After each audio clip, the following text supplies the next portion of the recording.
everyone, welcome back. So this is Bhavna Puri and today we will talk about viruses. So जो chapter number 2 यानी कि biological classification का last topic हमारे पास है वो है वायरस. तो चलिए स्टार्ट करते हैं फिर. वायरस क्या है, किस तरीके से इनको जो इनकी एक्टिविटी है उसको ऑब्जर्व किया गया, वो कौन कौन से साइंटिस्ट थे जिन्होंने वायरोलॉजी में यानी कि स्टडी ऑफ वायरस में अपना अपना कंट्रीब्यूशन दिया था. तो सबसे पहले एक साइंटिस्ट है जिनका नाम है पास्चर. वो अपनी जब स्टडी कर रहे थे तो उन्होंने ये ऑब्जर्व किया कि कुछ इन्फेक्शियस ऑर्गेनिजम्स प्रेजेंट हैं जिनके पास प्रॉपर तरीके से कोई सेल भी नहीं है, है ना.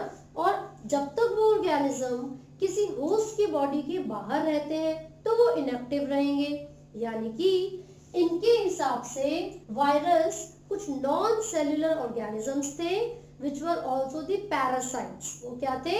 पैरासाइट थे. और ऐसा ये भी बोला जाता है कि वायरसेस जब तक किसी होस्ट ऑर्गेनिज्म की बॉडी में नहीं जाते हैं तब तक वो लिविंग नहीं कहलाएंगे. तो इसका मतलब ये हुआ that the viruses are not truly living. Viruses are not truly living. ठीक है. तो ये वायरस के बारे में एक टर्म हमने पढ़ी है और ऐसा कहने का जो रीजन है वो यही है कि as soon as they enter the organism or the host they take over the machinery. तो जैसे ही वो किसी होस्ट की बॉडी में एंट्री लेते हैं वो उसकी मशीनरी को टेक ओवर करेंगे और रेप्लिकेशन का प्रोसेस स्टार्ट कर देते हैं और उस होस्ट ऑर्गेनिज्म को बहुत ही ज्यादा नुकसान पहुंचा सकते हैं. तो ये वायरस की हम बात कर रहे हैं. ठीक है. फिर इसके बाद एक साइंटिस्ट आए थे डीजे इवनॉस्की. हम यहाँ पर नाम लिख लेते हैं इवनॉस्की. इन्होंने क्या बोला था? इन्होंने ये बताया था कि जो वायरस होते हैं these are those organisms which are smaller than bacteria. यानी कि जो वायरसेस हैं वो बैक्टीरिया से भी छोटे होते हैं. और ऐसा उनको कैसे पता चला? उन्होंने ये ऑब्जर्व किया कि ये जो वायरस होते हैं ये बैक्टीरिया प्रूफ फिल्टर से भी पास कर सकते हैं. बैक्टीरिया प्रूफ फिल्टर, जैसे कि मान लीजिए ये एक बैक्टीरिया प्रूफ फिल्टर है यानी कि इसमें से बैक्टीरिया पास नहीं कर सकते. ठीक है. और अगर इसमें से वायरस पास कर जाए तो इसका मतलब क्या होगा कि जो वायरसेस है वो बैक्टीरिया से भी छोटे होते हैं. तो इन्होंने बताया था viruses are smaller than bacteria, smaller than bacteria as they pass through a bacteria proof filter. Bacteria proof filter यानी कि एक ऐसा फिल्टर था जिसमें से जो बैक्टीरिया है वो भी क्रॉस नहीं कर सकते थे लेकिन उस फिल्टर से वायरसेस निकल गए. दैट मीन्स जो वायरस है वो बैक्टीरिया से भी छोटे होते हैं. ठीक है. इनके बाद एक साइंटिस्ट आए थे जिनका नाम था M.W. बेजरिक. M.W. बेजरिक. ठीक है. अब इन्होंने क्या बताया? भाई हम अलग अलग साइंटिस्ट के बारे में बात कर रहे हैं. अब हम बेजरिक के बारे में बात कर रहे हैं. इन्होंने ये कहा था कि जो वायरसेस होते हैं वो अपने सराउंडिंग में जो प्लांट्स और एनिमल्स हैं उनको इन्फेक्शन करवा देते हैं और वो एक इन्फेक्शियस फ्लूइड को रिलीज करेंगे जिसको कहते हैं कंटेजियम वाइवम फ्लूइडियम. क्या बोलेंगे? Contagium vivum fluidum. Living infectious fluidum. ठीक है. ये क्या है? Living infectious fluid. कौन प्रोड्यूस करता है इस फ्लूइड को? वायरस प्रोड्यूस करेंगे. क्या होगा? क्योंकि ये इन्फेक्शियस होते हैं तो ये नुकसान पहुंचाते हैं और पूरी की पूरी जो क्रॉप फील्ड है, पूरी खेती है या फिर कोई एनिमल ही क्यों ना हो, ये उनको भी नुकसान पहुंचा सकते हैं. ठीक है. इसके बाद एक और साइंटिस्ट आपको पढ़ना है जिनका नाम है W.M. स्टैनली. अब इन्होंने क्या बताया था? इन्होंने ये बोला that the viruses are crystallized protein.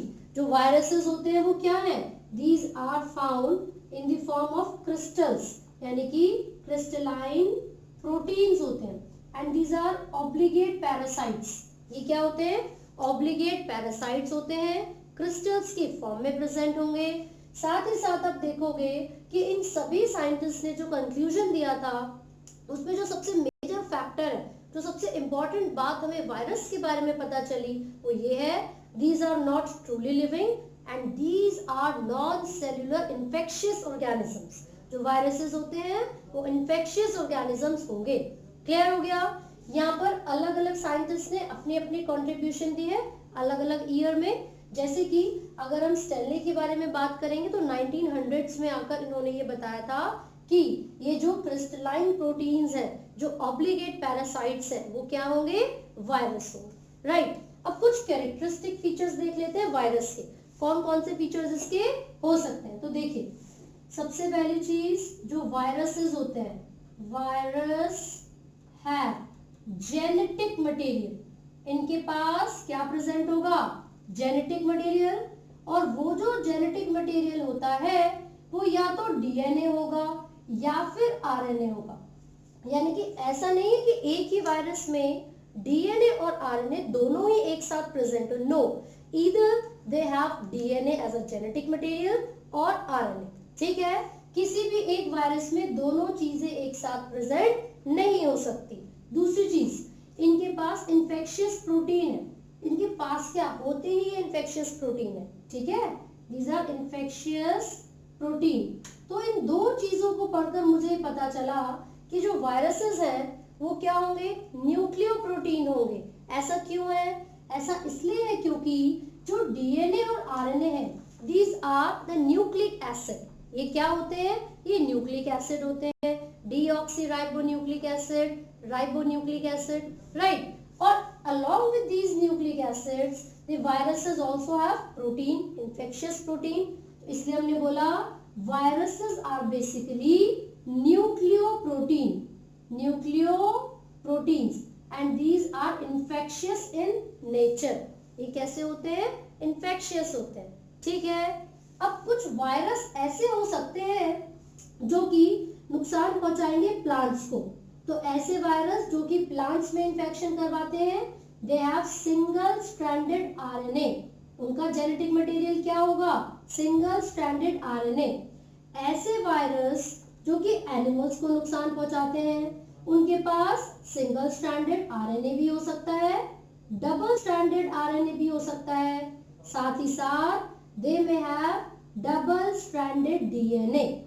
Double stranded DNA, ये ऐसे वायरस की हम बात कर रहे हैं जो कि एनिमल्स को नुकसान पहुंचाते हैं। ठीक है? And now we will talk about those जो कि बैक्टीरिया के ऊपर फीड करेंगे। उनको क्या बोलते हैं? Bacteriophages. Bacteriophages and they also generally have double stranded DNA as their genetic material. क्या होगा इनके पास? डबल स्ट्रैंडेड डीएनए होगा एज देयर जेनेटिक मटेरियल। ठीक है?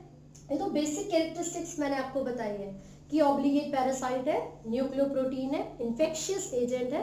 साथ ही साथ आपको ये याद रखना है कि कोई एक ऐसा वायरस जो किसी प्लांट में इंफेक्शन करवाएगा तो उसका जेनेटिक मटेरियल क्या होगा? एनिमल्स में इंफेक्शन करवाएगा तो उसका जेनेटिक मटेरियल क्या होगा? करेक्ट। अब बहुत ही इंपॉर्टेंट चीज जो मैं आपको बता रही हूँ वो ये है कि जो वायरसेस होते हैं इनके पास एक प्रोटीन कोट होता है and this protein coat is called capsid. इनके पास क्या है? एक प्रोटीन कोड है जिसको हम कैप्सिड बोलेंगे। और ये प्रोटीन कोड बहुत सारी स्मॉलर यूनिट्स से मिलकर बना हुआ है। These units are called capsomere. इन यूनिट्स को बोलेंगे capsomere and this entire protein coat is called capsid. क्या कहते हैं इस प्रोटीन कोड को? कैप्सिड बोलेंगे। एंड सराउंडिंग जो भी पूरा स्ट्रक्चर है वो क्या होगा? जेनेटिक मटेरियल यानी कि डीएनए और आरएनए। क्लियर है? तो हम कह सकते हैं that the genetic material in the viruses is surrounded by a protein code which is called capsid. ये तो समझ में आ गया। इनका जो मॉलिक्यूलर वेट होता है वो भी ज्यादा होता है। They have high molecular weight. अभी किसके कंपैरिजन में है? इनसे भी छोटे कुछ ऑर्गेनिजम्स होते हैं जिसको वायरॉइड्स कहते हैं, है ना? तो उनके कंपैरिजन में they have higher molecular weight. Clear है? अगली चीज जो कि वायरस के बारे में हमें जाननी है, मैं आपको कुछ कैटेगरीज बता रही हूँ जैसे कि जो वायरसेस होते हैं वो एडिनो वायरस की कैटेगरी में आ सकते हैं, एडिनो वायरस, या फिर राइनो वायरस की कैटेगरी में आ सकते हैं, या फिर रेट्रोवायरस की कैटेगरी में आ सकते हैं। Now what are the differences among these categories of the virus? कोई ना कोई डिफरेंस तो होगा। तो देखिए, सिंपल रॉड शेप जो स्ट्रक्चर्स होते हैं या फिर सिंपल माइक्रोस्कोपिक स्ट्रक्चर्स जो कि क्या करवा सकते हैं, नेसल पैसेज से, लंग्स से रिलेटेड प्रॉब्लम्स करवाएंगे, है ना। दो चीजें, नेसल पैसेज अलग है, लंग्स अलग है। बच्चे सबसे ज्यादा कंफ्यूज इसमें होते हैं। आपने दो डिजीज पढ़ी होगी, एक है कॉमन कोल्ड जिसको हम जुकाम बोलते हैं, और दूसरी होती है निमोनिया। निमोनिया एक बैक्टीरिया से होगी और उसके अंदर लंग्स में इंफेक्शन हो जाता है क्योंकि पानी भर जाता है, एल्वेलाई में फ्लूइड आ जाता है, ठीक है। लेकिन ये जो राइनो वायरस है ये हमें कॉमन कोल्ड करवाने के लिए रिस्पॉन्सिबल है, और कॉमन कोल्ड जब होता है तो उसमें लंग्स अफेक्ट नहीं होंगे, जो नेसल पैसेज है, नोज, नॉस्ट्रल्स और ये जो पाथवे है सिर्फ वो ही अफेक्ट होता है। क्लियर है? तो आपको याद रखना है कि जो राइनो वायरस है वो रिस्पॉन्सिबल है कॉमन कोल्ड करवाने के लिए, और रेट्रोवायरस का एग्जांपल क्या होगा, HIV, human immuno deficiency virus, जिसका जेनेटिक मटेरियल RNA होता है। ये आपको स्पेसिफिकली याद रखना है, ये कुछ कैटेगरीज हमने पढ़ी है। साथ साथ ये जो बैक्टीरियोफेजेस होते हैं ये एक तरीके से वेक्टर की तरह भी यूज होते हैं, जो हमारे डिजायरेबल जीन या DNA को ट्रांसफर कर सकते हैं किसी होस्ट सेल तक। तो ये भी आपको याद रखना है। इसके एग्जाम्पल है काफी सारे, कॉस्मेट वगैरह बहुत सारे एग्जाम्पल, T4 फेजेस पढ़ोगे आप, कॉस्मेट्स पढ़ोगे, है ना। ये सब क्या है, बैक्टीरियोफेजेस है जो वेक्टर की तरह काम करेंगे। और जनरली बैक्टीरियोफेजेस में डबल स्ट्रैंडेड DNA होता है, लेकिन एक मैं आपको एग्जाम्पल बता रही हूँ, 5174, इसके पास सिंगल स्ट्रैंडेड DNA होगा, ठीक है। तो ये कुछ एक्सेप्शन भी हमने यहाँ पर पढ़ी है, प्रोटीन्स के बारे में भी पढ़ लिया है। And now we will talk about the effect of the viruses. क्या असर पड़ता है वायरस का जब वो किसी प्लांट की बॉडी में जाएंगे या फिर किसी एनिमल की बॉडी में जाएंगे, ठीक है। तो देखते हैं जरा किस तरीके से इंफेक्शियस है, कौन सी बीमारी करवा रहे हैं, है ना। तो चलिए, सबसे पहले अगर मैं एनिमल्स के बारे में बात कर रही हूँ तो ये जो वायरसेस हैं वो एड्स करवा सकते हैं।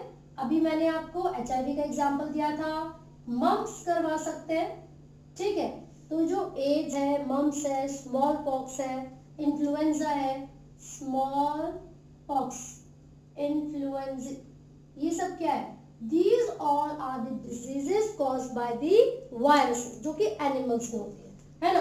अब अगर मैं प्लांट्स के बारे में बात करूंगी तो प्लांट्स के केस में आप ऑब्जर्व करोगे लीफ रोलिंग, लीफ रोल हो सकती है, कर्ल हो सकती है, वेन क्लियर हो सकती है, यानी कि वेन्स क्लियरिंग, ठीक है। इसके अलावा और क्या क्या चीजें आप ऑब्जर्व कर सकते हो प्लांट्स में, मोज़ेक की फॉर्मेशन हो सकती है, प्लांट्स में मोज़ेक की फॉर्मेशन हो सकती है।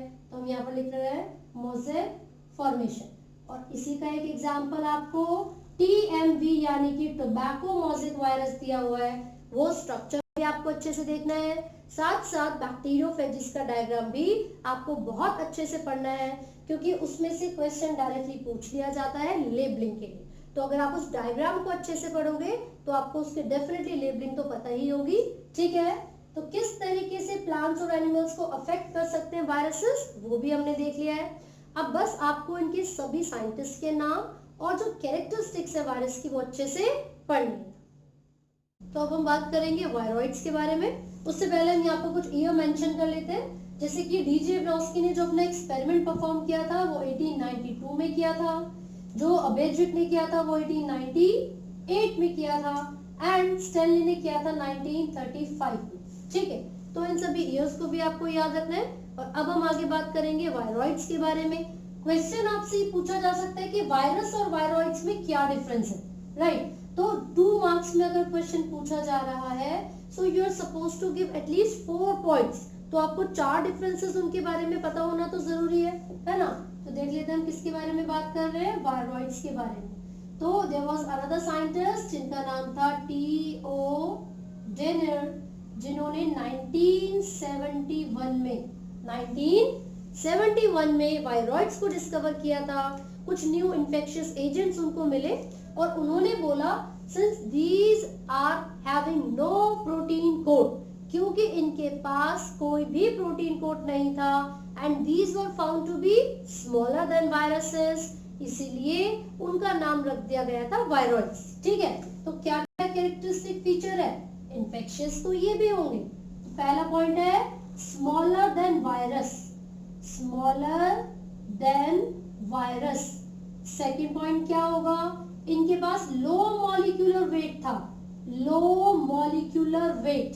ठीक है, जब हमने वायरस पढ़ा था तो ये देखा था उनमें डीएनए या आरएनए कोई भी हो सकता है as a genetic material, they have only free RNA, free RNA only. ये कौन सी डिजीज करवाते हैं, potato spindle tuber disease, potato spindle tuber disease. ठीक है, तो प्लांट में डिजीज करवाने के लिए वायरॉइड्स रिस्पॉन्सिबल हैं, वायरस से छोटे होते हैं, इनके पास कोई भी प्रोटीन कोड नहीं होता, they have no protein code या फिर दे लैक प्रोटीन कोड, इसीलिए इनको क्या बोला गया था, hence the name was viroids. So ये आपको याद रखना है वायरॉइड्स के बारे में। टीओ डेनियर ने 1971 में इनको डिस्कवर किया था और ये भी इन्फेक्शियस होते हैं, ये भी डिजीज करवाने के लिए रिस्पॉन्सिबल। ठीक है, and the last topic from this chapter is prions. अब क्वेश्चन ये पूछा जाएगा कि प्रायॉन्स क्या होते हैं, है ना। तो न्यूरोलॉजी की जब हम बात करेंगे तो ऐसी बहुत सारी न्यूरोलॉजिकल डिजीजेस होती हैं जो कि ऑब्जर्व की जाती है अलग अलग एनिमल्स के अंदर। तो साइंटिस्ट ने जब डिस्कवरी की तो उन्हें ये पता चला कि ये जो मिसफोल्डिंग ऑफ प्रोटीन्स हो रही है ब्रेन के प्रोटीन्स में, भाई न्यूरोलॉजी का मतलब क्या है, ब्रेन से न्यूरॉन से रिलेटेड है। तो ये जो प्रायन्स है ना, दीज आर फ्री मॉलिक्यूल्स, बिल्कुल नॉन सेलुलर होंगे ये भी, और ये इन्फेक्शियस प्रोटीन्स होते हैं जो कि एक ऐसी डिजीज करवाएंगे जिसमें मिसफोल्डिंग ऑफ प्रोटीन हो जाता है ना। तो ये क्या है, एबनॉर्मल प्रोटीन्स हैं, these are basically abnormal proteins. ठीक है, तो ये करवाते क्या है, they cause misfolding of the proteins, misfolding of the proteins in different organisms।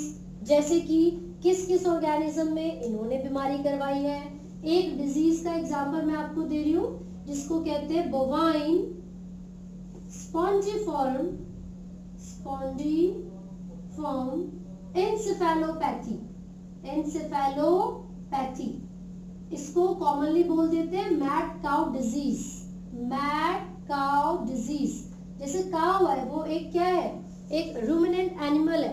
तो ये जो प्रायन्स होते हैं उन रूमिनेंट एनिमल्स की बॉडी में एंट्री लेंगे और उनकी ब्रेन में जाकर मिसफोल्डिंग करवा देते हैं प्रोटीन्स की, जिस वजह से ये कंडीशन अराइज होती है जिसको कहते हैं बोवाइन स्पॉन्जिफॉर्म एन्सेफेलोपैथी। ये तो कैटल के लिए हो गया। ह्यूमन के अंदर भी वो एक बीमारी करवा सकते हैं which is CR Jacob encephalopathy, encephalopathy.